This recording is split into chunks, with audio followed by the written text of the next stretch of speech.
Temanya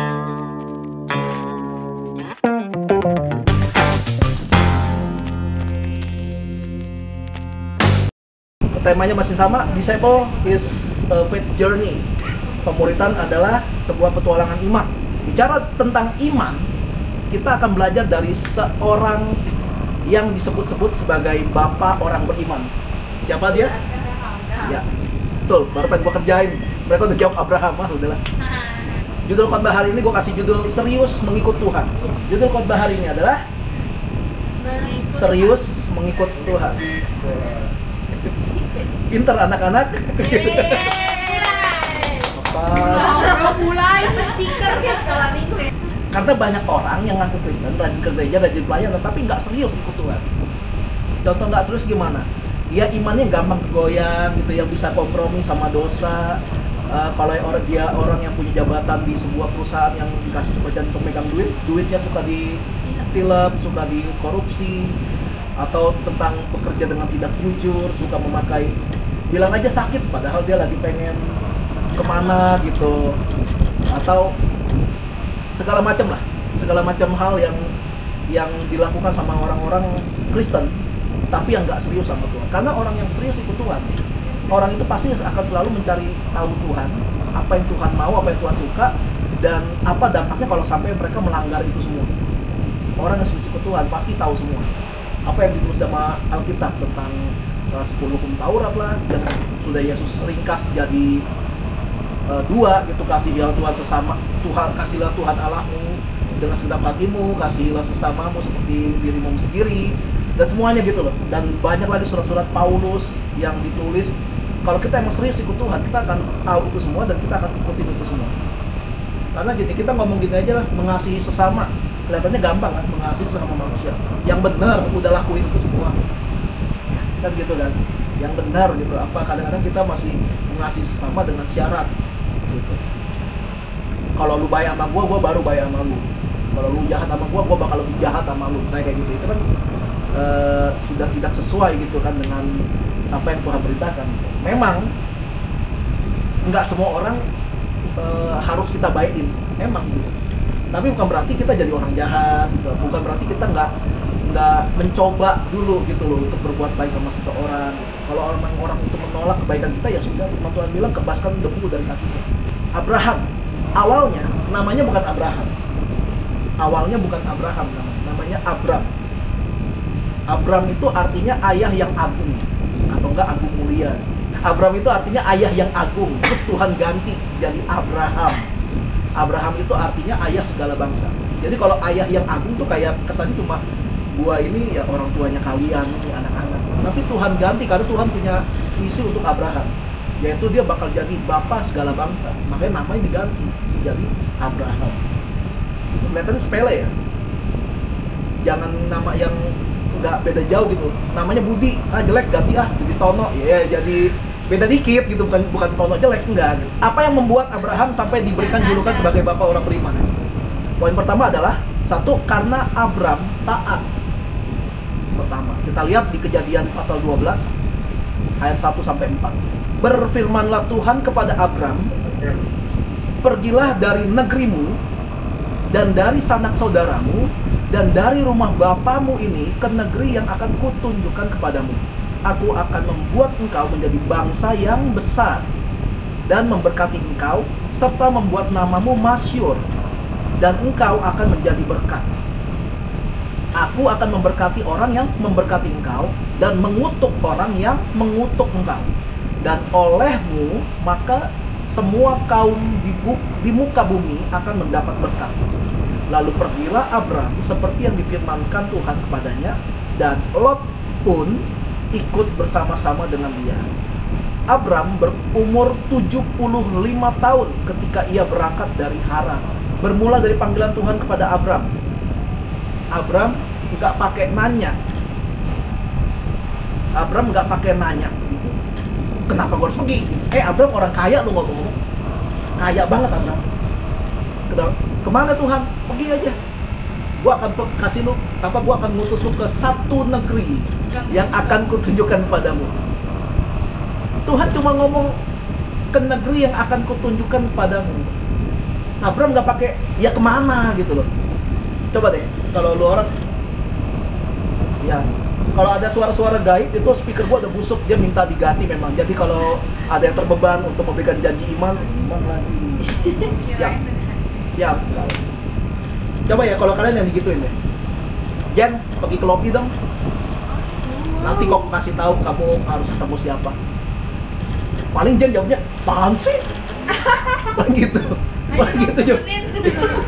Temenin dong gitu. Ujung-ujungnya Novi yang turun bukan si Jen gitu. Nah kenapa beda sama Abram? Abram nurut, ini satu maka kebangkang aja. Karena yang nyuruh bukan Tuhan gitu. Tapi coba renungin deh, Abram diutus Tuhan ke sebuah tempat yang belum disebut sama Tuhan. Tuhan nggak sebut namanya. Tempat apa, di mana gitu. Tapi Abram nurut aja. Oke tuh, pergi. Segitu dia nurutnya sama Tuhan. Masalahnya kan gini, mau kemana kan nggak tahu. Nah ini pas keluar dari rumah mau kemana? Ke kiri, kanan, depan, apa gimana?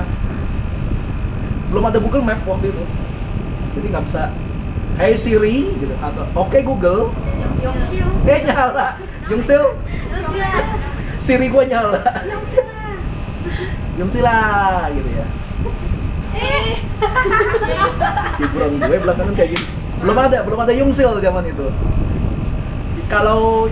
Kalau nyasar ke apartemen Teluk Intang gimana Abraham ya? Bawa rombongan segitu banyak tuh. Itu tajir banget. Zaman dulu kan petajir kan kambing domba segala macam. Kalau dia punya gunung dia bawa gunungnya kayaknya. Kan Abraham bapak orang beriman, berarti imannya lebih besar dari biji sawi kan? Ya gunung pindah. Gitu. Buat catatan ya, Abraham waktu dipanggil Tuhan itu dia udah nikah sama Sarai. Oke? Sarai. Jadi sangat mungkin orang yang sudah menikah satu hari nanti akan diutus Tuhan. Suatu hari nanti bisa aja Tuhan ngomong sama Yosia, Yos, pergilah dari Green Lake, dari Banjar, kalau udah bisa, udah pindah Banjar, ke satu tempat yang akan kutunjukkan padamu. Anakku gimana Tuhan ya? Nggak nanya gitu. Istriku gimana? Nggak apa-apa, istrimu tetap cantik. Gitu. Bahaya kalau istrimu ganteng. Ya. Ikut ya. Ada kemungkinan karena Abraham itu nikah, umurnya udah 75 tahun. Tapi masih strong. Nah, yang pertama itu. Kenapa Abraham bisa sampai dibilang bapak orang percaya? Satu, karena Abraham taat. Yang kedua, Abraham rendah hati. Kejadian pasal 13 ayat 9. Dia ngomong gini sama keponakannya. Waktu itu keponakannya kan ikut si Abraham. Abraham ini diberkati Tuhan, akhirnya kecipratan sama keponakannya, kecipratan kaya. Jumlahnya tambah banyak, sama-sama banyak. Akhirnya si keponakan yang ini punya karyawan. Kayak Jan kan udah punya karyawan kan ya? Iya. Karyawan. Abraham juga punya karyawan. Nah mereka kan karyawannya ini kan ngurusin domba segala macam kan. Mereka harus cari padang rumput dan sumber air. Masalah karena terpisah kayak gini, mereka jadi kayak dulu-dulu, gua dulu gitu. Suatu hari mereka kembali berantemnya apa yang benar-benar parah. Abraham lihat ini sebagai sesuatu yang nggak baik. Akhirnya bilang gini, nggak baik kalau kita keponakan sama paman berantem terus nih. Udah, habis itu disebut di kejadian pasal 13 ayat 9 ini, Abraham ngomong gini, bukankah seluruh negeri ini terbuka untuk engkau? Baiklah pisahkan dirimu daripadaku. Jika engkau ke kiri, maka aku akan ke kanan. Jika engkau ke kanan, maka aku akan ke kiri. Ingat ya, Abraham itu pamannya Lot. Berarti secara umur lebih tua. Tapi Abraham kasih pilihan pertama kepada Lot untuk menentukan kemana dia mau pergi. Akhirnya Lot memilih satu negeri. Nama negeri itu nama daerahnya daerah Sodom. Itu daerah situ dibilang, Lot bilang tempat itu kayak subur banget pokoknya. Sedangkan Abraham milih sisanya, udah diambil ya. Dia paman loh, zaman itu kultur Asia kan yang lebih tua lebih harus gini, tapi Abraham rendah hati. Abraham nunjukin, udahlah daripada itu, gue pilih mana pilih gue. Gue pilih yang sisanya. Keren gue Abraham. Kenapa Abraham biarin Lot milih duluan? Apa Abraham nggak takut gitu?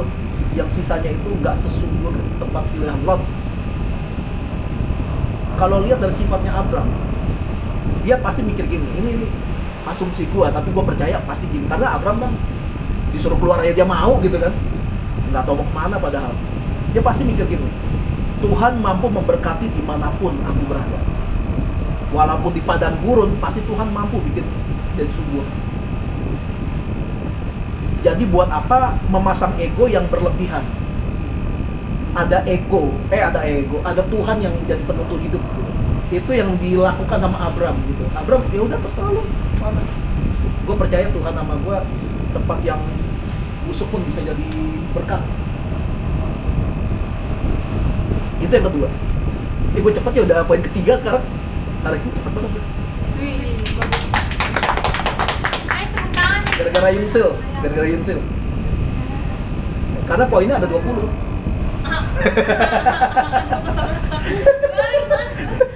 Poin 3 sekarang.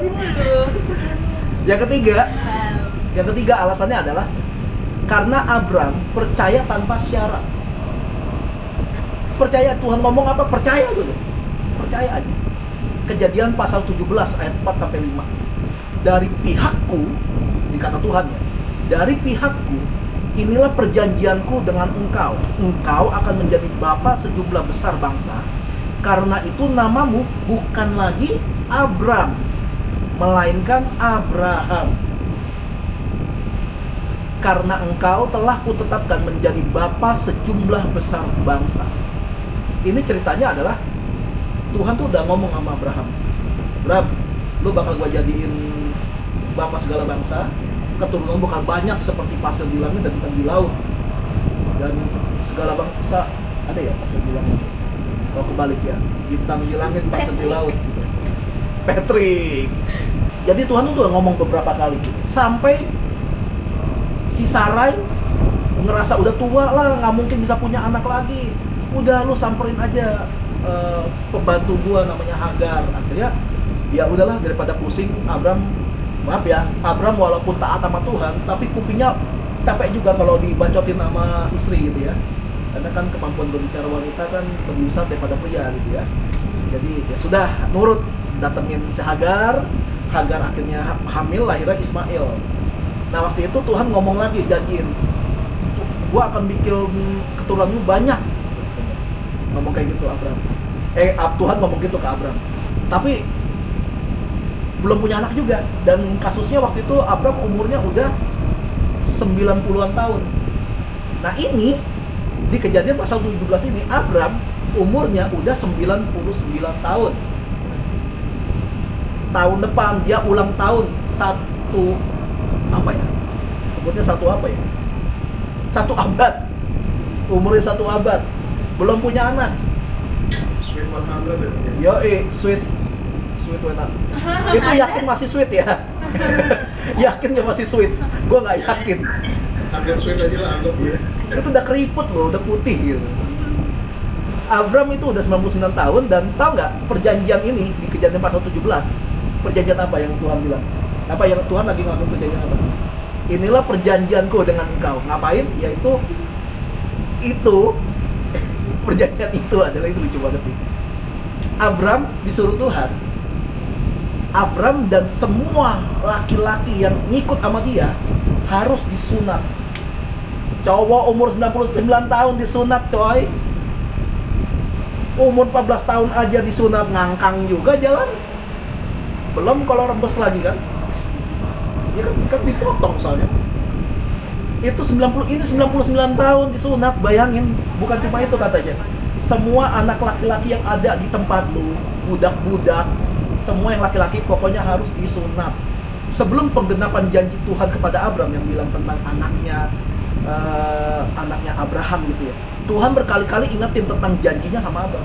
Tuhan udah janji di awal di umur 75 tahun. Diingetin. Tapi sampai umur 99 tahun itu anak belum ada juga. Istrinya si Sarai nggak hamil-hamil juga. Padahal Abram sudah berjuang buat hamilin istrinya. Dari umur 75 tahun sampai 99 tahun, Abram belum juga punya anak dari Sarai. Belum punya. Tapi Abram tetap nurut aja. Janjin ini ya, kalau bisa Ismail aja lah, Tuhan, gua udah tua. Enggak, pokoknya anak dari dulu dan Sarai. Tapi tetap nurut, walaupun Abram protes, nurut sampai di usia 99 tahun Abram disunat. Itu pertama kalinya ada perjanjian Tuhan sama manusia lewat sunat. Makanya di Israel anak umur 8 hari harus disunat. Dari hari itu, nama Abram diganti jadi Abraham dan sejak disulap. Terus Sarai diubah jadi Sarah. Alasannya keempat, Abraham hormat sama Tuhan, tapi juga mengasihi sesama. Abraham tuh hormat banget sama Tuhan. Tapi ketika ada sesuatu hal yang harus dia negosiasi sama Tuhan, dia lakukan. Kejadian pasal 18 ayat 32. Iya. Katanya, kata Abraham, janganlah kiranya Tuhan murka kalau aku berkata lagi sekali ini aja. Sekiranya 10 didapati di sana.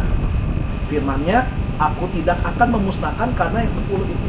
Jadi ceritanya Tuhan udah ngomong ke Abraham, Abraham, ini Sodom dan Gomora dosanya udah parah banget nih, pengen gue musnahin, tapi gue kasih tahu dulu, karena ada Lot di situ, ada keponakan lu. Jadi Abraham shock dong. Abraham shock dong. Ini ponakan gue di situ, ponakan gue nih. Nego dia. Makanya dibilang doa syafaat. Judul perikopnya ini doa syafaat Abraham kepada Tuhan. Tuhan, sorry.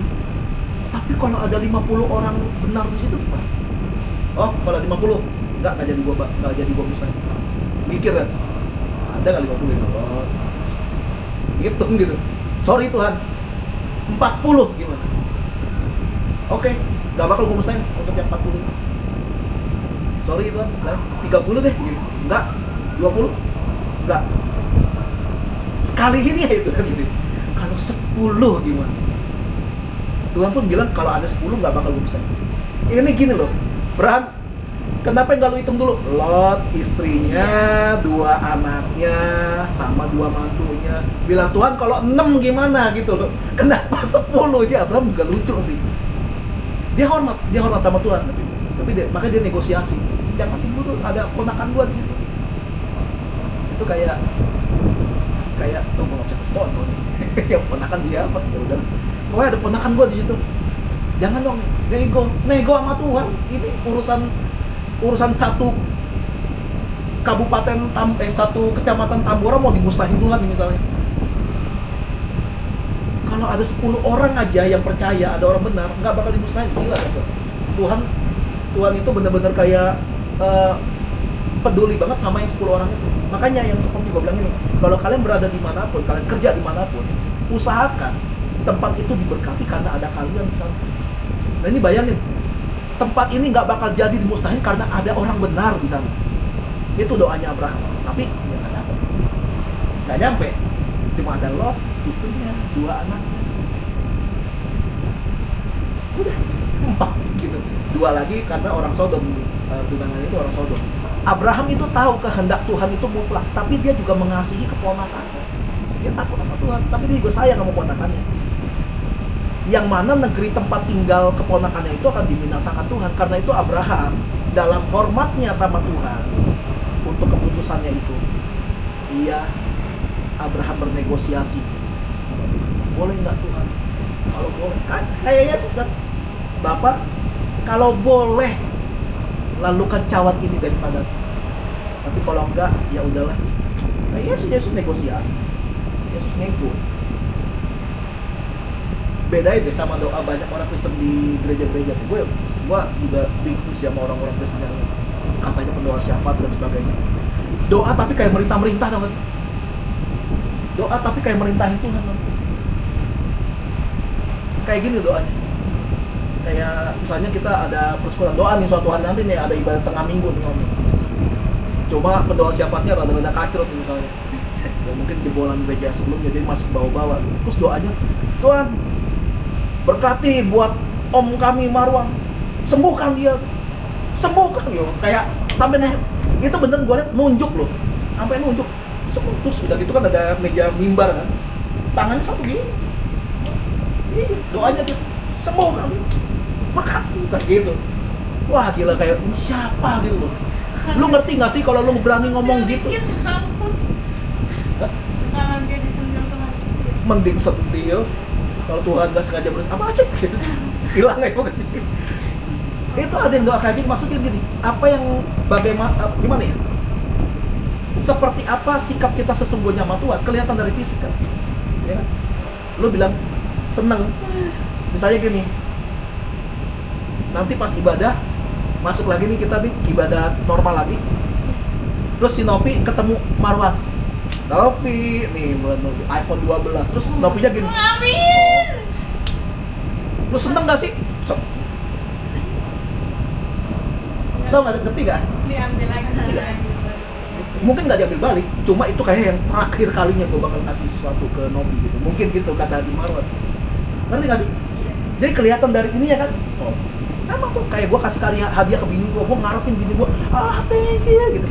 Tiap kali gue kasih barang ke dia, berapa duitnya? Ada yang ditanya. Dugaan gue dalam hal itu selalu meleset. Dugaan gue selalu, gue ngebayangin gitu kan, wah dia bakal seneng. Makanya kado terakhir tuh apa ya?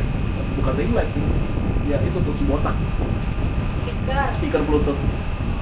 Gue pegang dulu, wah seneng nggak? Seneng. Bilang apa? Thank you. Kalau nggak bilang thank you, gue ambil lagi hadiahnya. Macam bocah ya. Sebel gue, gue sebel banget gitu. Ambilnya pakai tangan apa? Iya. Mata genit gitu. Abraham walaupun dia tahu Tuhan sudah punya keputusan, tapi dia coba, siapa tahu bisa berubah.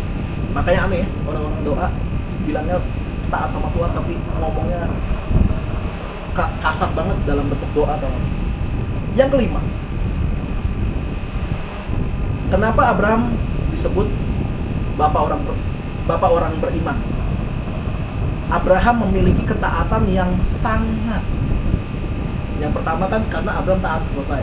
Tapi ternyata nggak cuma taat, tapi Abraham memiliki ketaatan yang sangat kepada Tuhan. Kejadian 22 ayat 12. Lalu ia berfirman, jangan bunuh anak itu dan jangan kau apa-apakan dia, sebab telah ku ketahui sekarang bahwa engkau takut akan Allah dan engkau tidak segan-segan untuk menyerahkan anakmu yang tunggal kepadaku. Abraham akhirnya punya anak dari Sarah.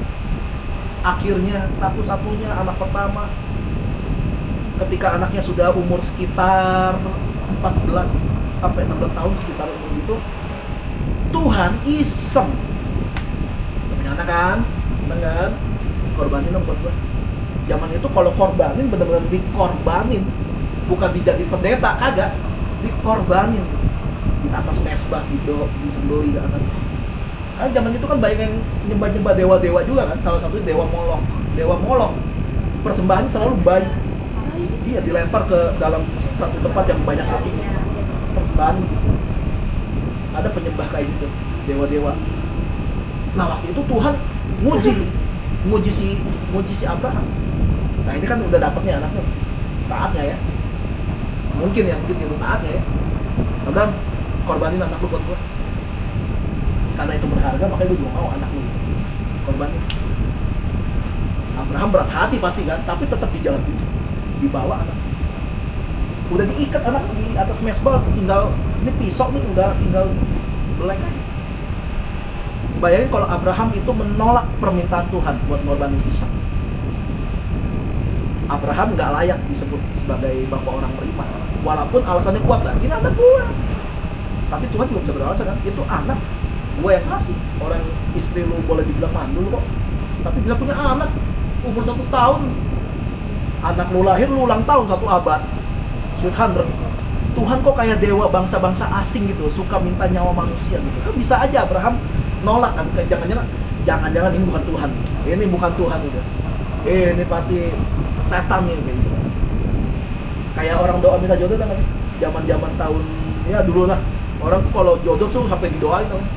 Tuhan, siapakah jodohku gitu. Ada yang sampai doa kayak gitu. Jodohku siapa Tuhan? Terus tiba-tiba dia ngerasa jodohnya adalah Novi. Aduh, Tuhan taruh dalam hati gua jodoh gua tuh Novi. Nanti bisa nyamperin dia Novi. Tuhan bilang, lu ini jodoh gua. Bisa ada aja kayak gitu zaman tahun-tahun segitu tuh, tahun 2000 awal, tahun 90 gitu. Kita punya teman satu ya kayak gitu. Tuhan bilang, ya rahasia namanya. Tuhan bilang kamu jodohku. Gila banget, berani banget. Ada aja yang kayak gitu. Tapi ketika dibilang, ada yang doa misalnya, Tuhan apakah Novi jodohku, terus dia dengar suara kayak bukan, ini pasti suara setan. Setan jangan jangan mengganggu rencana Tuhan gitu. Harusnya Abraham bisa kan? Abraham harusnya bisa tolak kan? Ini pasti bukan Tuhan ya. Yang minta nyawa ini bukan Tuhan. Pasti dewa ini pasti setan nyamar atau gimana. Tapi Abraham nggak nolak. Kenapa? Abraham kenal suara Tuhan. Dari pertama Abraham putus keluar dari kampung halamannya, Abraham udah dengar suara Tuhan. Benar-benar audible gitu, dia dengar suara Tuhan. Abraham itu tahu dan kenal suara Tuhan. Dia tetap taat walaupun berat. Taat ya walaupun berat. Yesus juga sama, taat aja merencana Tuhan walaupun berat. Abraham mungkin aja ragu waktu pengen sembelih Ishak gitu. Mungkin tangan udah di atas nih, pisau mana? Pisau. Nah, pisau. Gitu ya, pisau. Pengen potong nih Ishak nih. Dia udah was-was nih Abraham. Ini nggak mungkin. Ini nggak mungkin nih Tuhan suruh gua belah nih. Dia udah gini-gini gitu kan. Dia ngarepin film-filmnya. Iya, dia ngarepin tiba-tiba waktu pengen gini ada yang teriak gitu. Kena deh gitu. Mungkin dia pengen kayak gitu kan. Nah, mungkin dia nunggu kapan nih Tuhan gitu. Tapi ternyata nggak ada yang ngomong. Sampai udah tersudut, udahlah pasrah. Mungkin emang Tuhan mau kan. Pas dia pengen tusuk ini, muncul malaikat nahan itu. Akhirnya Tuhan stopin tindakannya Abraham. Nah, dipercaya ya, ini dipercaya. Malaikat yang stopin tangannya Abraham itu namanya Zakiel. Itu nggak ada di Alkitab sih, tapi dipercaya aja. Jadi waktu pisaunya mau ditancapin ke Ishak, mungkin begini. Tapi malaikat ya, harusnya kuat ya, harusnya gini. Gila, malaikat ngondek tangannya. Bisa aja gitu, bisa aja. Intinya tindakan Abraham itu dihentikan sama malaikat itu, karena Abraham nunjukin kalau dia taat. Disitulah, ketika itulah waktu dia Abraham benar-benar pengen tusuk Ishak, disitulah Tuhan keringat dingin. Begitu, beneran nih, beneran gitu, keringat dingin Tuhan keringat dingin. Surga tepuk tangan buat Abraham, gile, taat banget. Mungkin aja ada yang taruhan gitu, potong nggak malaikat taruhan gitu. Tapi akhirnya Abraham lolos seleksi, sah dia jadi bapak orang percaya. Dia contoh orang-orang yang beriman, sah. Bukan, Ishak artinya happy ending dia sama Ribka. Matinya mati tua gitu kan, punya anak 2 kembar lagi. Kembar? Iya dong, Yakub dan Esau kembar. Cuma kembarnya bagai pinang dibacok kampak. Iyalah, Yakub mulus badannya, Ishak buluan. Iya, kan si Esau ke hutan terus. Iya kan dari bayi udah buluan, bukan karena ke hutan. Hutan yang ke Esau. Sebenarnya masih banyak contoh lain bagaimana Abraham taat. Cuma kebanyak banget, kalian baca sendiri kitab Kejadian. Dan contoh tokoh Alkitab lainnya yang taat sama Tuhan, walaupun ada aja tokoh Alkitab yang cacat gitu kan. Yunus gitu kabur dari panggilan Tuhan. Daud sampai ngebunuh orang demi dapetin istrinya, demi nggak ketahuan kalau dia berlaku yang buruk sama istri orang dan sebagainya gitu. Elia juga takut gitu, kabur, ada cacat, tapi mereka tetap berusaha untuk hidup benar di hadapan Tuhan. Mereka tetap berusaha gitu untuk dalam ketakutannya mereka tetap taat. Dari semua itu ada satu kemiripan dalam kisah para tokoh Alkitab yang luar biasa. Ada satu yang mirip, yang nggak semua, tapi ada satu kemiripan. Kemiripannya gini, dalam perjalanan iman Kristen yang ditulis dalam Alkitab, ketika ada pengikut Tuhan mengambil keputusan untuk lebih serius sama Tuhan, untuk serius sama Tuhan, mereka tuh ganti nama mereka. Walaupun ada yang diganti Tuhan. Abram tadi kan, Abram kan bapak yang agung. Kalau bapak yang agung itu cuma bapak anak-anaknya itu doang. Diganti jadi Abraham, bapak segala bangsa. Segala bangsa berarti bapak satu dunia ini Abraham.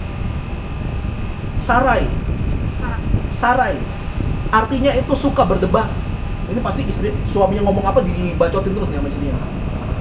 Benar-benar istri milenial. Diganti jadi Sarah. Sarah itu artinya putri. Sarah dari suka berdebat jadi Inces. Bangun telat gitu kan. Inces banget, pas bangun tetap cantik gitu kan. Udah gitu pasang selfie gitu, muka gua baru bangun tidur. Bombang, tapi udah Hijau wah, ya. muka udah, palu udah kayak gigi, udah pakai foundation, tapi bilangnya baru bangun tidur. Jacob itu Yakub. Apa arti Yakub? Arti nama Yakub? Yosnya jawab tuh. Toilet. Twilight. Yakub apa Arti ya? nama Yakub apa? Yakub itu Yakub itu artinya cerdik. Tapi sama semua orang di Indonesia artinya penipu. Oh iya, aku tanya begitu. Mikir deh, orang tua mana namain anaknya penipu? Artinya itu cerdik, sebenarnya dalam bahasa Ibrani, Yakub itu artinya cerdik. Bisa diartikan penipu juga, tapi nggak gitu. Tapi maksudnya arti dari Yakub sebenarnya cerdik gitu. Karena waktu si Esau lahir, tumit kakinya Esau dipegang sama Yakub. Gitu. Nah, Yakub dari yang katanya cerdik, mungkin licik gitu. Cerdiknya lebih ke licik. Diganti jadi Israel. Jadi Israel itu dari Yakub sebenarnya. Israel itu artinya bergulat dengan Allah. Sampai Yakub bilang waktu Yakub tuh udah dipatahin tulangnya dipatahin sampai dia pincang, terus dia masih pegang malaikat Tuhan itu sampai bilang gini, kalau lu nggak berkati gua nggak bakalan gua lepasin. Bayangin kalau orang udah tahu dia siapa. Bayangin kalau kita tahu ya kita sembah Tuhan yang benar. Ngomong gini, Tuhan pokoknya gua nggak mau gerak kalau Tuhan belum berkati gua. Gua nggak mau minta berkat dari manapun kalau bukan dari Tuhan. Musa juga ngomong gitu kan, Musa. Kalau bukan Tuhan yang beserta, kalau bukan Tuhan yang menyertai, gua nggak mau jalan. Musa ngomong gitu. Berani nggak ngomong gitu? Pokoknya kalau bukan dari Tuhan gua nggak mau. Sekalipun lu udah jomblo sepanjang abad gitu, akhir dapet di orang yang naksir lu gitu kan. Kalau bukan dari Tuhan gua nggak mau. Berani nggak ngomong kayak gitu? Lu kerek gitu, terus ada tawaran kerjaan yang gajinya bisa 10 kalinya dari yang biasanya, tapi lu harus ninggalin imanmu. Berani nggak lu tolak itu? Itu iman. Siapa lagi? Simon itu murid Yesus maksudnya. Simon itu sebenarnya sama dengan Simeon. Itu sama. Jadi ada bukan plesetan, beda bahasa aja. Simon itu maksudnya Simeon. Simeon itu artinya pendengar. Nah, dari pendengar Yesus ganti nama Simon kan jadi Petrus atau Kefas. Kefas itu bahasa Kasdim. Petrus itu bahasa Yunani, artinya batu karang. Ini orang batu banget pokoknya ini Petrus. Petrus gitu orang batu banget gitu. Tapi diperlukan nama dalam murid Yesus.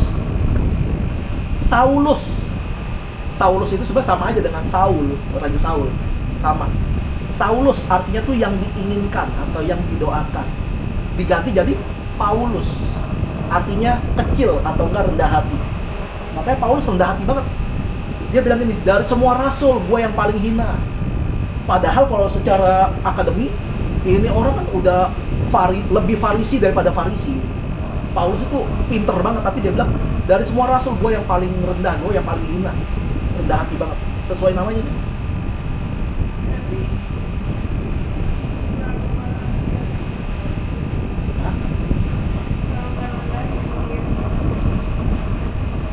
Kalau nggak rendah diri, Kalau ngerendahin diri kayak terlalu rendah. oh rendah hati sama rendah diri beda. Rendah diri itu yang minder-minder gitu, wah enggak lah, itu rendah diri. Rendah hati itu dia nggak bakal mengambil kemuliaan yang harusnya buat Tuhan, buat dipakai buat dirinya. Itu rendah hati. Rendah hati itu gitu. Tapi dia pikir dia rendah. Tapi dia ngerendahin. Oh dia nggak mikir kalau dia itu rendah hati, nggak mikir. Tapi dia nggak berani. Dia yang paling hina itu karena dia pernah ngebunuh orang. Iya. Nah, dari semua rasul dia paling parah menurut dia.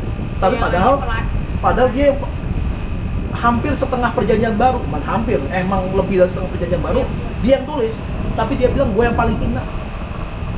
Dia nggak ambil bilang kalau bukan gue yang bangun gereja di Korintus, Filipi, Kolose, Galatia, nggak bakalan ada. Dia nggak ngomong gitu. Dia bangun gereja, udah dia kirim orang buat nangan, dia kirim anak angkatnya Timotius, dia kirim Titus buat gereja mana gitu. Itu dilakukan Paulus, tapi dia nggak mau ngambil kredit itu buat dia. Dia sadar dia udah banyak berdosa, dia ini kayak semacam buat cuci dosa lah gitu, kayak gitu. Nah ada satu orang di perjanjian lama namanya Ben-Oni. Siapa Ben-Oni? Ben-Oni adalah adiknya Yusuf. Jadi waktu ngelahirin anaknya, ibunya, sorry ya, berlepotan, emaknya Ben-Oni ini Wih, Ben-Oni ini punya ibu yang sama dengan Yusuf, yaitu Rahel. Waktu lahir, Ben-Oni ini susah banget dilahirin sampai menderita ibunya. Akhirnya ibunya namain Ben-Oni, artinya anak kedukaan. Tapi Israel nggak mau nama itu, akhirnya diganti jadi Benyamin, artinya anak kesayangan. Dari anak kedukaan jadi anak kesayangan. Nama itu bener-bener tahu Yabes? Tahu nggak doa Yabes gitu? Dinamain Yabes itu artinya penyakitan, karena anak ini dia gampang sakit. Tapi Yabes ini cinta sama Tuhan, makanya dia sampai bikin satu doa kan, kiranya Engkau memberkati aku berlimpah-limpah dan memperluas areaku. Itu doanya dia. Doanya tapi dibikin lagi. Iya, doanya dia. Jangan lu pakai buat lu, kecuali lu nasibku sama kayak Yabes, penyakitan. Iya. Itu doa Yabes. Itu doa Yabes karena Yabes yang doa. Daripada doa Yabes, mendingan doa Bapa kami. Yesus langsung yang ngajarin. Kalau salah ya, Kok, kayak lagu itu. Kalau habis doa Kan beda cerita. Sekarang gini kan, balik lagi, itu kan doanya Yabes. Maksudnya Yabes berdoa kayak gitu karena dia dilecehin gitu, kayak diremehin gitu. Makanya dia berdoa sama Tuhan, Tuhan perbesar area kekuasaan gua dong, maksudnya biar nggak ada orang lagi yang bisa injak-injak dia, dan dia bisa buktiin kalau nih Tuhan yang maha kuasa yang bikin gua bisa kayak gini walaupun gua penyakitan. Yang punya doa kan bukan cuma Yabes, Musa juga berdoa loh. Ada doa Musa, ada doa Maria, ada doa Daud. Kenapa cuma Yabes? Karena enak, diberkati berlimpah-limpah, tapi nggak mau penyakitannya kan? Iya. Logika aja.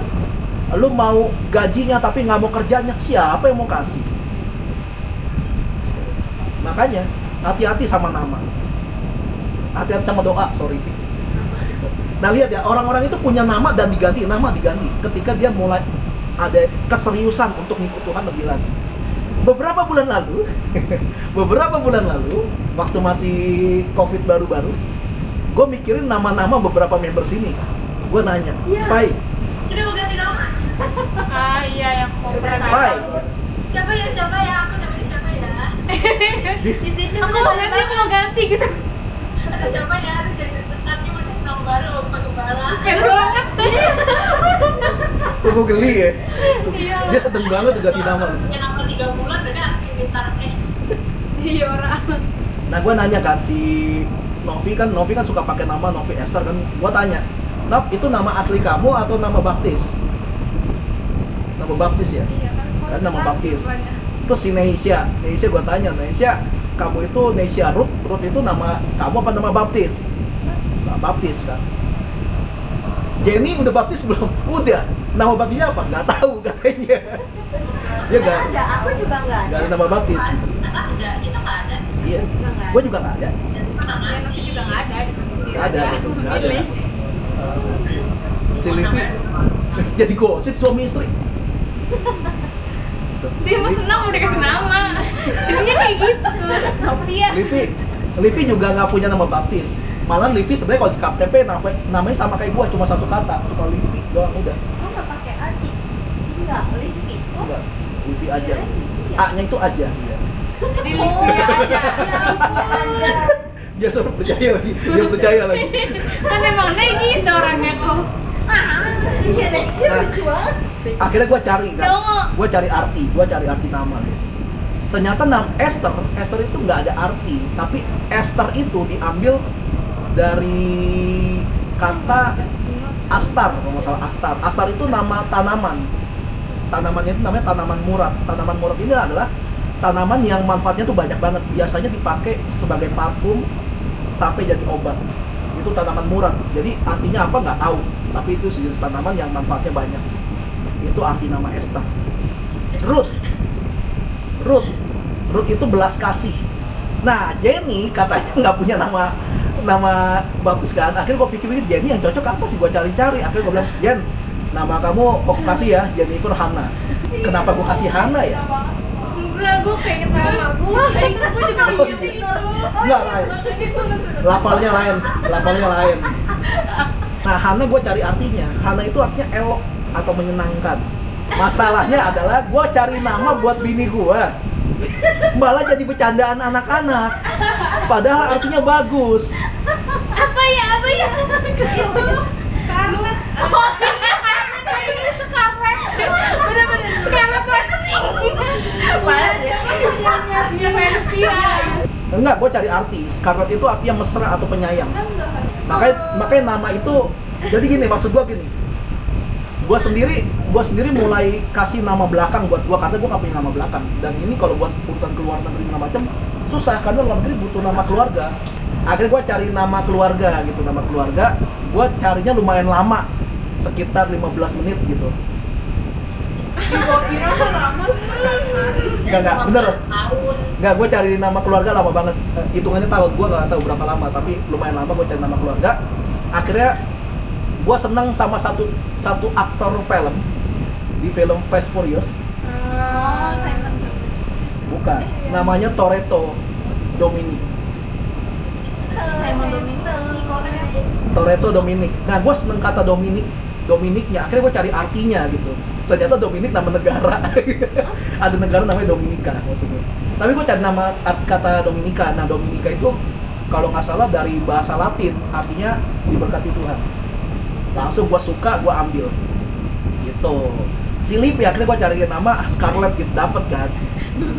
Dia, si Livi jujur ya, Livi pertama kali gue bilang Scarlet artinya mesra dan penyayang, dia suka. Dia langsung malu gara-gara nih bocah semua bilangnya whitening.